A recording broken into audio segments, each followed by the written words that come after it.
پێغەمبەری خوا صلی الله عليه وسلم بۆمانی باس کردووە چی حیوانێک بۆ قوربانی نابێ. ئەفەرمێ لا يجوز من الضحايا، ئەمە لە صحیح سنەنی نەسائیە هاتووە. ئەفەرمێ پێغەمبەری خوا صلی الله عليه وسلم ئەم حیوانانە بۆ قوربانی نابن.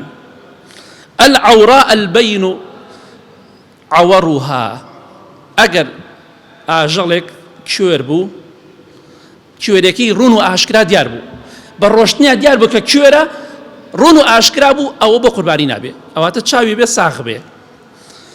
دووەمیش دەفەرمێ والعرجاء البين عرجها، ئەگەر حیوانێ زۆر شەل بوو، شەلێکی دیار بوو، دیار بە ڕوونی ئاشکرا دیار بوو کە دەشەلێ، بۆ قوربانی نابێت. و پێغەمبەری خوا فەرمێ صلی الله عليه وسلم والمريضة البين مرضها، ئەگەر ئاژەڵێ نەخۆش بوو، نەخۆشێکی دیار بوو، کز بوو، بێتاقەت بوو، بۆ قوربانی نابێت، با قەڵەویش بێ، مادەم نەخۆشێکی دیار و ڕوون و ئاشکرا بێ. دەفەرمێت چوارەم ئەو ئاژەڵەی گێژە، گێژ زۆر گێژە، مۆخی تیا نەماوە، ئێسقانەکانی